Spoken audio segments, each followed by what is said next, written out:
अस्सलाम वालेकुम। क्या हाल है आप सबका? अल्लाह ताला आप सबको अपने हिफ्ज़ अमान में रखे। फूड इज़ रेडी में आज एक बहुत ही मज़ेदार रेसिपी चिकन लोडेड फ्राइज़ के साथ मैं आपके सामने हाज़िर हूँ। बहुत ही मज़ेदार, आप इसको स्नैक भी कह सकते हैं कि ये इंतहाई मज़ेदार स्नैक है और कंप्लीट मील है। बच्चों और बड़ों सबको बहुत ही पसंद आता है। बच्चों का तो ये बहुत ही ज़्यादा फेवरेट होता है, इसलिए कि इसमें जो फ्राइज़ हैं उसको बहुत ही डिफरेंट तरीके से फ्राइज़ को बनाने के बाद इसको चिकन के साथ और चीज़ के साथ इसको खाया जाता है, तो ये बहुत ही मज़ेदार, बहुत ही टेस्टी होता है। आइए चलते हैं रेसिपी की तरफ। बिस्मिल्लाहिर्रहमानिर्रहीम। लोडेड चिकन फ्राइज़ बनाने के लिए सबसे पहले हम ऐसा करते हैं कि हम चिकन तैयार कर लेते हैं और उसके लिए सॉस पैन को मैंने चूल्हे के ऊपर रख दिया है। इसमें हम 2 टेबलस्पून इसके अंदर ऑयल डालेंगे, बहुत ज़्यादा ऑयल नहीं डालेंगे। अब यहाँ पे मैंने 1 टेबलस्पून चॉप किया हुआ लहसुन लिया है। 2 से 3 आप लहसुन के बड़े साइज़ के जवे ले लें और उसको स्लाइस में कटिंग उसकी कर लें। अब इसको हम थोड़ा सा फ्राई करेंगे, बिल्कुल लाइट सा गोल्डन सा खूबसूरत सा कलर जैसा कि अब इसमें आ चुका है। मज़ीद इसको हम ज़्यादा डार्क नहीं करेंगे। अब यहाँ पे मेरे पास चिकन है, बोनलेस चिकन है जो कि 400 ग्राम है। छोटी बोटी में मैंने इसको काट लिया है। तो ये चिकन हम इस ऑयल के अंदर डाल देंगे। डालने के बाद कुछ देर तक तो इसमें चम्मच नहीं चलाएंगे, क्योंकि इसके अंदर कुछ भी इस वक्त मसाले वगैरह शामिल नहीं है, इसलिए चिकन चिपक जाता है। जब ये थोड़ी सी देर के बाद 2-3 मिनट के बाद जिस वक्त अपना पानी रिलीज़ करता है, तो उस वक्त आप इसको स्पून की मदद से चलाएं। तो आप देखें कि जब इसी तरह से मैंने इसको बिल्कुल ऐसे ही किया है, 2-3 मिनट बाद जब आप इसको चलाएंगे तो फिर ये इस तरह से चिपकेगा नहीं और टूटेगा भी नहीं। तो थोड़ी देर तक इसको भूनने के बाद जबकि इसका कलर चेंज हो चुका है, पिंक से वाइट हो चुका है, तो इसमें मैंने 1 टेबलस्पून सफ़ेद सिरका डाला है, 1 ही टेबलस्पून इसमें सोया सॉस डाला है। अब हम इसमें कुछ मसाले डालेंगे, जिसमें मैंने नमक लिया है आधा टीस्पून, लाल कुटी हुई मिर्च लेंगे 1 टीस्पून। इसके अलावा इसमें तंदूरी मसाले का भी इस्तेमाल करेंगे, किसी भी अच्छे ब्रांड का 1 teaspoon, paprika powder half teaspoon, black pepper इसमें 1/4 टीस्पून लेंगे। तो ये सारे मसाले हम इसके अंदर डाल देंगे। तो मसालों और सॉस के साथ हम इसको थोड़ा सा भूनेंगे। इसी तरह से थोड़ी देर तक इसको पकाते रहेंगे और इसको भूनेंगे, ताकि जो मसालों का टेस्ट है वो इसमें अच्छी तरह से चिकन के अंदर आ जाए और जो सोया सॉस और सिरके का टेस्ट है वो भी इस चिकन के अंदर आ जाएगा। तो आहिस्ता आहिस्ता ये पक रहा है। आप देखें कि इसमें जो सॉस है वो अब आहिस्ता आहिस्ता खुश्क होना शुरू हो गई है। तकरीबन 2 से 3 मिनट तक इसी तरह से मैंने इसको सॉस के साथ पकाया है। तो अब हम इसको ऐसा करेंगे कि गलाने के लिए इसमें 1 कप पानी डाल देंगे, ताकि चिकन बिल्कुल टेंडर हो जाए, नरम हो जाए।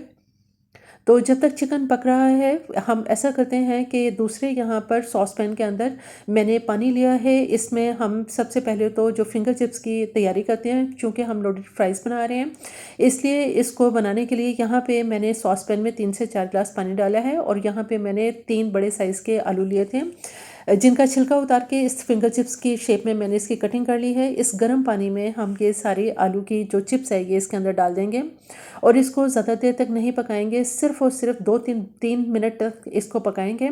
और उसके बाद इसका फ़ौरन ही अब मैं चूल्हा बंद कर दूंगी। सिर्फ हमें इसको 40 से 50% तक गलाना है। तो आप देखें कि इसका चूल्हा मैंने बंद कर दिया है और इसमें जो पानी था, गर्म पानी, वो भी मैंने इसका ड्रेन कर दिया है। और अब इसी गरम गरम के ऊपर, आलू की चिप्स के ऊपर कॉर्नफ्लोर हम 3 से 4 टेबलस्पून तक इसके ऊपर डालेंगे। इतना कॉर्नफ्लोर डालेंगे कि ये अच्छी तरह से आलू की चिप्स के ऊपर कोट हो जाए, क्योंकि हमें इसको अब थोड़ी देर के बाद फ्राई करना है। लेकिन अभी इसके ऊपर कॉर्नफ्लोर लगा के हम इसको फ़िलहाल थोड़ी देर के लिए एक तरफ रख देंगे। तो अच्छी तरह से इसके ऊपर कोटिंग हो चुकी है। तो अब हम दोबारा अपने चिकन की तरफ आते हैं, जिसको हमने पकने के लिए रख दिया था। आप देखें कि इसमें पानी बिल्कुल खुश्क हो चुका है। तकरीबन 15 मिनट में ही ये तैयार हो गया है। इसका चूल्हा बंद कर देते हैं। तो चिकन भी तैयार हो चुका है हमारा। अब हम ऐसा करते हैं कि वाइट सॉस की तरफ आते हैं। और वाइट सॉस बनाने के लिए यहाँ सबसे पहले सॉस पैन के अंदर 2 टेबलस्पून मक्खन डालेंगे। मक्खन जो है ये गर्म हो गया है और मेल्ट हो चुका है। अब इसमें ऐसा करेंगे कि यहाँ पे मेरे पास मैदा है 2 टेबलस्पून, जिसको मैंने छान लिया था। ये छाना हुआ मैदा हम इस मक्खन के अंदर डाल देंगे और इसको अच्छी तरह से भूनेंगे कि इसमें से खुशबू आना शुरू हो जाए। तो जैसे ही इसमें थोड़ी देर भूनने के बाद खुशबू आना शुरू हो जाएगी, इसमें मैंने 2 कप दूध डाल दिया है। फ्रेश मिल्क है ये, आप चाहें तो आप इसमें पैकेट का दूध भी इस्तेमाल कर सकते हैं। अब हम इसकी सीजनिंग करेंगे। 1/4 टीस्पून इसमें मैंने नमक डाला है और ब्लैक पेपर इसमें आधा टीस्पून डाल देंगे और विस्क की मदद से इसको मुसलसल चलाते रहेंगे ताकि इसमें लम्स ना बने, गुठलियाँ ना बने। तो आप देखें कि जो वाइट सॉस है ये आहिस्ता आहिस्ता थिक होना शुरू हो गई है। बहुत ज़्यादा हमें इसको थिक नहीं करना, किनारों पे इसके बबल्स बनना शुरू हो गए हैं। आप इसकी कंसिस्टेंसी चेक कर सकते हैं। तो अब इसका चूल्हा मैं बंद कर देती हूँ और जो हमारी वाइट सॉस है ये भी अब बिल्कुल रेडी हो चुकी है। तो अब हम ऐसा करते हैं कि फिंगर चिप्स को फ्राई करने की तरफ आते हैं। उसके लिए यहाँ मैंने कढ़ाई के अंदर ऑयल डाल दिया है और चिप्स जिसको कि हमने कॉर्नफ्लोर के साथ इसको कोट किया था, हम ऑयल को पहले चेक कर लेते हैं। ऑयल गर्म हो चुका है। एक चिप्स मैंने डाल के देख ली है। अब बाकी सारी चिप्स भी हम इसमें डाल देंगे और डालने के बाद कम से कम 5 से 7 मिनट तक इसको बिल्कुल भी स्पून से नहीं हिलाएंगे। तो 5 से 7 मिनट होने के बाद मैंने इसको स्पून से हिलाया है इसे और इसकी साइड अब हम चेंज कर देंगे। तो इससे क्या होगा कि ये तेज़ आंच पे इसको फ्राई करेंगे कि बहुत ही इस तरह से क्रिस्पी बनेगी। दूसरी साइड से भी इसी तरह से साइड चेंज करने के बाद 5 से 7 मिनट तक हम इसको इसी तरह से बिल्कुल भी चम्मच से इसको नहीं हिलाएंगे। तो अब दोनों तरफ से इसको फ्राई करने के बाद इसमें अब खूबसूरत सा कलर आना शुरू हो गया है और ये बहुत ही क्रिस्पी इस वक्त तैयार हुई हैं। ये इसकी एक ख़ास टिप है। तो अब हम ऐसा करते हैं कि इस चिप्स को हम बाहर निकाल लेते हैं। बहुत ज़्यादा गोल्डन ब्राउन कलर हम इसका नहीं करेंगे, खूबसूरत सा लाइट गोल्डन कलर होगा तो निकालेंगे। तो सारी चीज़ें तैयार करने के बाद अब हम लेयरिंग करेंगे और उसके लिए यहाँ पे मैंने लॉफ पैन लिया है जिसको मैंने ऑयल से ग्रीस कर लिया है। तो सबसे पहले इंतहाई हमारी ये क्रिस्पी मज़ेदार जो फिंगर चिप्स है ये हम इसके बॉटम में डाल देंगे। तो आप देखें कि इसमें फिंगर चिप्स मैंने थोड़ी सी इसके अंदर डाल दी है। तो फिंगर चिप्स इसके अंदर डालने के बाद अब जो हमने वाइट सॉस तैयार की थी, ये वाइट सॉस की एक लेयर हम इसके ऊपर लगाएंगे। जो कुछ भी हम इसके अंदर डाल रहे हैं ये आधी क्वांटिटी में अभी डाल रहे हैं। चिप्स भी मैंने इसमें आधी डाली है, वाइट सॉस भी आधी डाली है और आधी रोक ली है। और यहाँ पे चिकन जो हमने तैयार किया था अब वो हम इसके ऊपर डालेंगे। ये भी हम आधा डालेंगे और आधा चिकन हम रोक लेंगे, यानी एक लेयर हो चुकी है।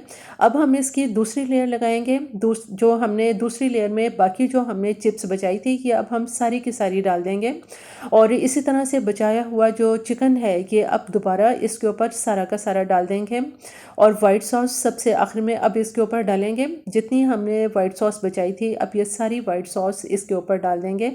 तो इस तरह से ये इसकी सेकंड लेयर भी हो चुकी है। आप देखें कि यह इसके ऊपर लेयर्स लग चुकी हैं। अब सबसे आखिर में हम ऐसा करेंगे कि यहाँ पे मेरे पास मोज़रेला चीज़ है जिसको मैंने ग्रेट कर लिया था, 1 कप है ये। तो कद्दूकश कर लिया था इसको मैंने। अब हम ऐसा करेंगे कि ये कश की हुई जो मोज़रेला चीज़ है ये हम इसके ऊपर डालेंगे। जितनी आप इसको ज़्यादा डालेंगे उतना ही इसका बहुत ही मज़ेदार टेस्ट आएगा। आप अपने टेस्ट के हिसाब से ज़्यादा चीज़ भी डाल सकते हैं लेकिन मैंने मोज़रेला चीज़ का इस्तेमाल किया है। अब यहाँ पे मेरे पास ऑरिगेनो है जो कि पाउडर फॉर्म में है, ये हम इसमें आधा टीस्पून तक डाल देंगे और इसको गार्निश करेंगे हम टमाटर के स्लाइस के साथ जो कि सेंटर में लगा देंगे। और इसी तरह से जूलियन कटिंग में ये मेरे पास कैप्सिकम है, इस कैप्सिकम के साथ हम इसको गार्निश करेंगे। राइट और लेफ़्ट दोनों साइड पे हम ये कैप्सिकम लगा देंगे और अब इसको मैं इलेक्ट्रिक ओवन के अंदर बेक करने के लिए रखूँगी। तो अब हम इसको बेक कर लेते हैं। तो अब देखें कि माशाल्लाह अल्हम्दुलिल्लाह हमारी ये चिकन लोटेड फ्राइज़ बिल्कुल रेडी हो चुकी हैं। माशाल्लाह बहुत ही खूबसूरत इसके अंदर कलर आया है और ये खाने में इतनी मज़ेदार होती हैं कि जब आप बच्चों को देंगे तो बच्चे तो इसके फ़ैन हो जाएंगे। यहाँ तक कि आप अपने मेहमानों के सामने भी इसको पेश कर सकते हैं। दावतों में बनाए तो आपको और आपकी सारी फैमिली को ये बहुत ही ज़्यादा पसंद आएंगे। आप देखें कि इसकी प्रेजेंटेशन कितनी खूबसूरत है। जितनी ये देखने में ये खूबसूरत लग रहा है उतना ही ये खाने में भी मज़ेदार होता है। तो मेरी ये रेसिपी आपको पसंद आई तो मेरे चैनल को ज़रूर सब्सक्राइब कीजिए, लाइक कीजिए, शेयर कीजिए। सब्सक्राइब के साथ बेल आइकन को ज़रूर प्रेस करें, ऑल के ऑप्शन पर क्लिक करें ताकि हर आने वाली वीडियो का नोटिफिकेशन आपको मिलता रहे।